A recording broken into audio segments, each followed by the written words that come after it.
하나님의 사랑과 은총이 충만하기를 축원드립니다. 사후 세계가 실존한다는 것에 대하여 성경에서도 많은 부분에서 말씀하고 있습니다. 전도서 12장 7절에서 흙은 여전히 흙으로 돌아가고 신은 그 주신 하나님께로 돌아가기 전에 기억하라 라고 하셨습니다. 우리 육신은 사실 이 흙과 마찬가지입니다.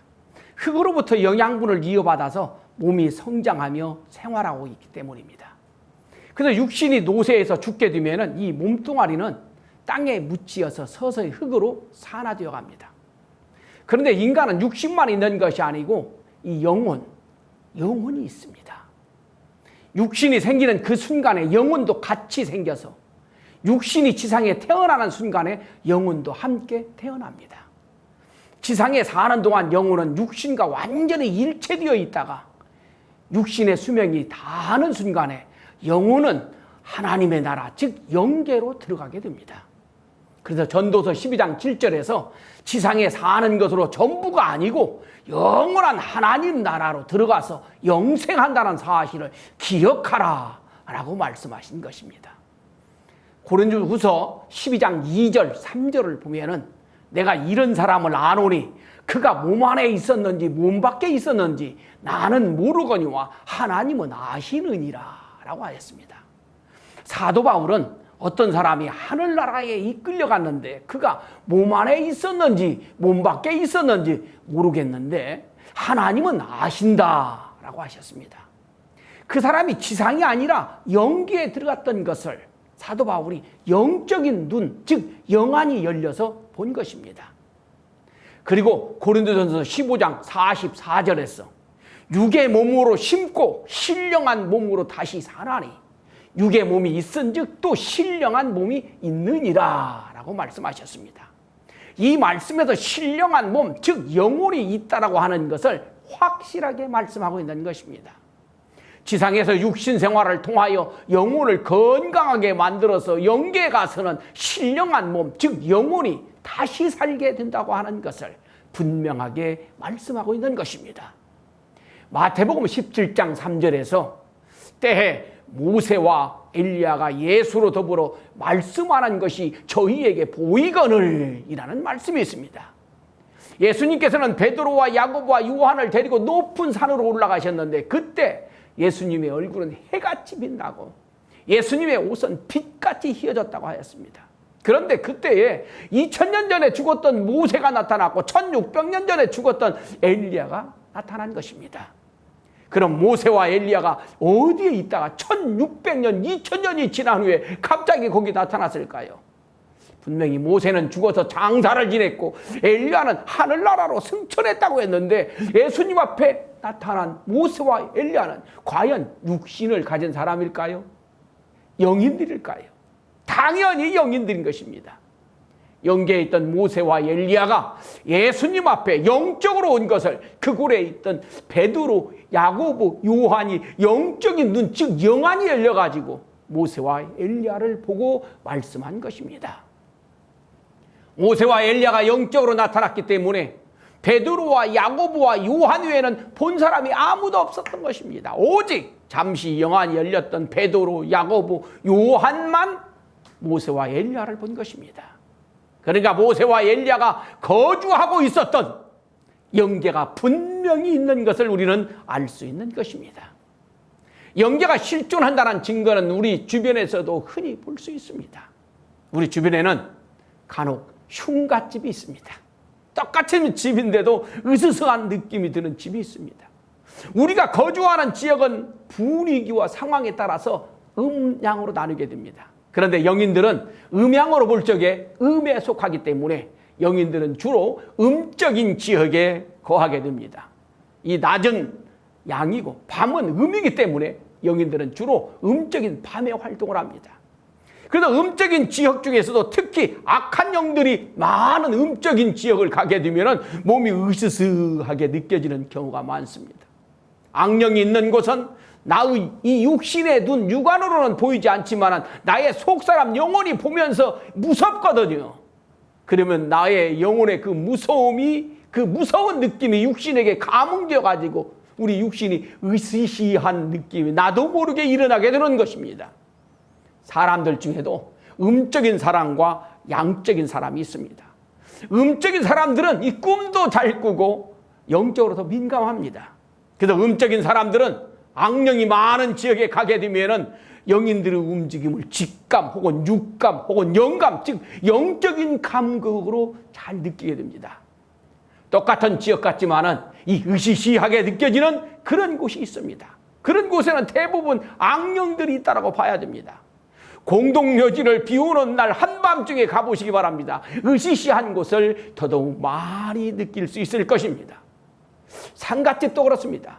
죽은 망자를 데리러 온 영들을 느끼는 경우도 있습니다. 망자가 악하게 살았으면 주로 악령들이 와 있기 때문에 더더욱 으시시한 느낌이 듭니다. 그러나 망자가 선하게 살았을 경우에는 선한 영들이 와 있기 때문에 상갓집이 잔치집처럼 은혜롭습니다. 요즘에도 태몽을 꾸는 사람들이 많이 있습니다. 태몽을 통하여 태어날 아기가 남자아이인지 여자아이인지 미리 알게 되고 이 아이가 태어나서 장차 무엇을 할 것인가에 대하여서 느끼는 경우도 있습니다. 정성을 들이는 사람, 그리고 조상이 선한 사람, 그리고 영적으로 민감한 사람일수록 태몽을 통하여 영계에서 알려주게 됩니다. 가끔 운전을 하다 보면 사고 다발지역이라는 표시판을 보게 됩니다. 신기하게도 사고가 나는 것은 참 정해진 것처럼 그곳에서만 계속 사고가 납니다. 본래 사람은 지상에서 속사람 이 영혼을 다 완성한 후에 영계에 들어가야 되는 것입니다. 그런데 대부분 지상에서 완성을 못하고 영계로 가게 됩니다. 그렇지만 대체적으로 지상에서의 육신 생활은 기본적인 수명을 타고나게 되는 것입니다. 그래서 그 수명을 채우고 영계로 들어가야 되는 거예요. 그런데 조상들이 물려준 업보로 인하여 혹은 자신의 실수로 말미암아서 지상에서 수명을 다 채우지 못하고 죽게 되면 한을 품으며 운명하게 됩니다. 문제는 그런 영혼은 영계에 제대로 들어가지 못하고 자기가 죽었던 그 지역에서 원혼이 되어가지고 배회하게 됩니다. 그러다가 자신과 비슷한 사람이 지나가게 되면 자기처럼 죽도록 이끌어들이는 것입니다. 그래서 사고 다발지역이 생기게 되는 거예요. 이러한 현상은 오늘날에 와서는 이 영매자들을 통하여 밝혀지고 있습니다. 뇌를 다쳤다든가 뇌에 이상이 생겨서 정신 이상자가 된 경우도 있지만 이 영적인 문제로 정신 이상이 된 사람들도 있습니다. 자기 육신 속에는 자신의 영혼만 있어야 하는데 다른 악령이 들어와서 그 사람의 육신을 차지하고 주인 노릇을 하는 경우가 있습니다. 그럴 경우 정신 이상자가 됩니다. 우리나라에서는 무속인들 가운데에는 무형문화재로 등록된 사람들이 있습니다. 무속인들 중에는 악령을 보고 분립해주는 참으로 신통하고 신령한 사람도 있으니까 영혼을 부정할 수가 없는 것입니다. 무속인들 통하여서 영혼 결혼식을 거행하는 경우도 있습니다. 이 또한 우리나라에 무형문화재로 등록되어 있습니다. 영혼 결혼식을 거행하고 나면 그 집안의 우환이 사라지게 됩니다. 이런 신기한 일은 정말 과학적으로는 해석하기 어려울 것입니다. 사람이 죽는 순간에 인생이 다 끝난다면 장사 지내는 의식, 제사 지내는 의식 그런 것들은 무용지물이 될 거예요. 그러면 왜 하겠습니까? 그런데 세계 어디를 가나 어느 나라든지 장사 지내는 의식이 없는 나라가 없습니다. 제사 지내는 의식이 없는 나라가 없습니다. 우리 주변에서도 조상님들에게 제사를 정성껏 잘 지내는 가문은 잘 망하지 않는 것을 봅니다. 후손이 망하게 되면 조상들이 갈 곳이 없어지니까 후손을 조상님들이 지켜준다는 거예요. 영통인들이나 무속인들 중에는 영계에서 알려주고 도와주는 영인의 협조를 받는 분들이 많이 있습니다. 여러분, 지상의 수많은 종교는 쉽게 망하지 않습니다. 영계에서 도와주고 지켜주고 있기 때문인 것입니다. 우리도 사실은 영계의 조상님들이 우리 알게 모르게 우리를 지켜주고 도와주고 있다는 사실을 우리가 기억해야 됩니다. 그런데 아직도 많은 사람들이 영계와 영혼에 대하여 불신하고 무시하고 있습니다. 영계와 영혼에 대하여 무시하는 사람들 중에는 가장 크고 가장 두렵고 가장 무서운 죄악, 자살하는 사람도 있습니다. 영계의 실존을 확실하게 알게 되면 절대로 자살하지 않을 것입니다. 영계에서 가장 큰 죄악이 자살죄, 살인죄, 음란죄인 것입니다.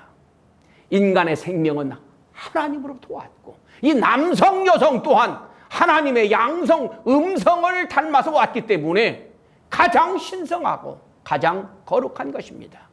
그래서 자살죄, 살인죄, 이 음란죄는 하나님의 천법을 거역하는 최악의 범죄인 것입니다. 하나님이 가장 바라는 일은 무엇일까요? 하늘보다 땅보다 천지보다도 귀하기 위한 사람을 사랑하는 것입니다. 그래서 무지한 사람들에게 하나님을 알게 하고 영계와 영혼에 대하여 깨닫도록 가르쳐주는 것, 이것보다 더 귀한 일은 없는 것입니다. 다음 시간에는 지상과 영계에 있어서 인간의 위치에 대하여 말씀드리도록 하겠습니다. 감사합니다.